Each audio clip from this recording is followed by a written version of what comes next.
And now joining me here, Pat Kelsey, the head coach of Winthrop, for an NABC chat. And Pat, we're getting close to the middle of February, so the stretch run of the college basketball season, and really the long haul of playing through a pandemic.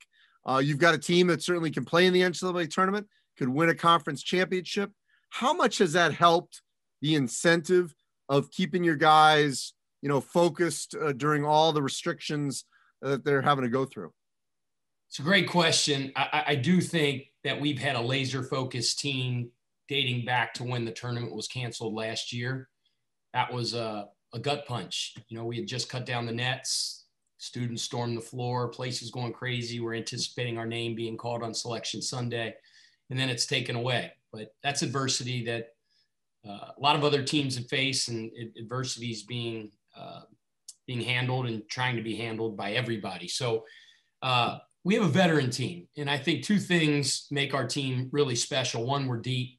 We play 11 guys over 10 minutes a game. There's very, very few teams around the country that do that.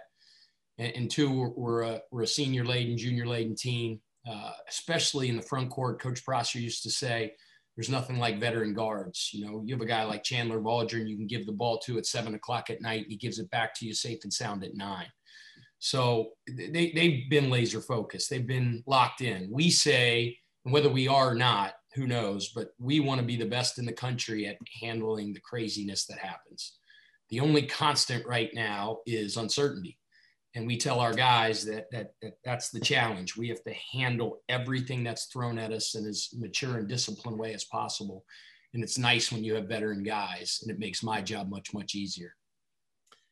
So what I think is going to be really interesting is what happens later this month as we get closer and closer to the postseason, and for teams that really don't have much to play for, or maybe are not going to qualify for a conference tournament if it gets reduced, or if they're, for whatever reason, they decide not to have one. As I said, you're not in that position, but how concerned are you as we get later on, about the teams that you're going to play, about everyone staying, true to, the sort of ethics of competition as we get really down to the final days of playing through this particular season in this pandemic? Yeah, Andy, there's things you can control and there's things that you can't. What we can control is what we call our 20 square feet. That's our guys individually on a daily basis taking care of their business, whether it's being socially distanced, whether it's wearing masks, whether it's making smart decisions, or just keeping their business in order, taking care of their academics so there's no distractions as we move forward. I have a hard enough time worrying about my team, much less somebody else's team. I do know that we have the ultimate class acts in college coaching in our conference. And I feel very, very strongly that everybody else in our conference are going to do everything in their power to do the right things as we plow toward the conference tournament. So to that point, a lot of opinions out there. And I do think some coaches don't fully grasp a lot of the peripheral issues. For example, there is television money that the conferences get during that week. There are corporate sponsorships. While there may not be a gate receipt issue, there are still corporate sponsorships that they want to get. And, that helps the bottom line. Obviously, ultimately, everyone needs to have the NCAA tournament. That's the most important thing financially. Where do you stand on ensuring in a safe manner that the conference tournament still happens? Well, again, I think I go back to controlling what I can control. That ultimate decision is way beyond my pay grade. There's people in our conference and our presidents and our ADs that are going to make that decision. It's probably really easy for somebody that's toward the top of their standings. I mean, right now we sit in first place and we have a lot of very, very difficult games left. So it would be easy to say, well, I think the conference, the team that should represent our conference should be the team that wins the regular season. So that's easy to say. But I'll say this as I sit here as the coach of the team that's in first place on this date. I still think, the magic of March and the magic of college basketball, there's something about those conference tournaments. But in this crazy time with the possibility that you could have a shutdown and those are just things that you can't control. And again, I'm better as a professional. I'm better as a coach when I can keep my anxiety low by just focusing on what I can control and not circumstances that are going to happen down the road. But my anticipation, until I hear differently, is we're going to finish out the regular season.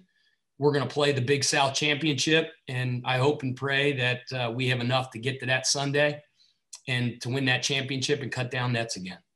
So to that point, there's time between the Big South and the NCAA tournament from a competitive standpoint for your team. And this is a conversation I've had with your peers. If you end, let's say, February 27th, and you go all the way till March 19th or 20th without playing, if there were no conference tournaments or in your particular league, I just personally would think that's really going to mess with your rhythm. If you go almost 3 weeks without competition, from your vantage point of the coach of Winthrop, how much do you want to at least have some rhythm before, hopefully you're fortunate enough to play in the NCAA tournament? Sure. Coaches always want rhythm. Obviously this is everything so different right now. Our league, because, the last couple of years we've qualified for the tournament last year. And then in 17, our league is always really one of the first, if not the first, championship Sunday, the first ticket that's punched. And that's awesome because for the next 2 weeks, every time they're talking anything about the NCAA tournament, they're talking about teams that are already in, and your logo, your name's out there. That's unbelievable for recruiting. It's great for our university. It's great for enrollment. It's great for an endowment. It's great for the visibility of our university. But I remember in 17 when we won on that Sunday and you had almost 2 weeks. Now it's not 3 weeks, as you mentioned, to get ready for Butler. I made this mental note a couple of days ago when I was thinking about it. If we're lucky enough to be there, I'm not going to overcoach. I'm not going to overscout. With 2 weeks to get ready for Butler, as days go along, you start watching more tape. You start making more notes. You start trying to implement more things. You try to start implementing more adjustments to take away what they do. When I wish I could go back and do it again and just scout how we always scout and focus on us, get us better in those 2 weeks. So to answer your question, the long-winded way is we'll prepare like we always prepare for that scout, 3 or 4 or 5 days out, with sprinkling some things in before we get to that 3 or 4 or 5 days out. But the overall focus will be on a preseason us. How can we get better? I'd like to think we could, and I don't know if the rules allow this, we'd have to check, to sprinkle in a scrimmage or two, understanding that we haven't hit the maximum number of games for this year. So you might be able to play some a closed door scrimmage at least or something like that. But yes, there is no rhythm this year. I mean, heck, our January, I'm looking at our calendar. I mean, we played 1 million games. It was 2 games back-to-back, 1 off day, 2 prep days, 2 games again. And it went all the way through the month of January where we had 14 conference games done by the 31st. And now you look at February and we only have 6 games for this entire month till the conference tournament. So the rhythm of just this craziness of game to all of a sudden now, we had 11 days. We're in the midst of an 11-day break before we play Radford, which is a huge rival of ours. There's no right answers. Whatever I do now, if we don't win, it will be the wrong answer. If we win, then our staff will look really smart. My assistants will look really smart. They make me look smart because it's hard to do that with me, as you know, Andy. All right. So last thing, we digress on that. Roster management. Once we get done with this season, it's going to be 2 interesting sort of issues sort of colliding. One, this is a bit of a freebie year. How do coaches manage the fact that you could have seniors that want to come back? A, do you let, do they want to come back? Do you have a spot for them? Is the money there? And then B, you guys have had to recruit virtually this entire time. We have no idea when that's going to return to in-person recruiting and sort of the taking chances on guys. You sort of know, you don't know. How difficult do you think roster management will become in the spring and summer? I'm going to have our facilities people come over here and look for listening devices and bugs, because I think you were in our recruiting meeting about an hour and a half ago. That's a great question, Andy. It really is. And how that all plays out, I don't know. I mean, we have 5 seniors.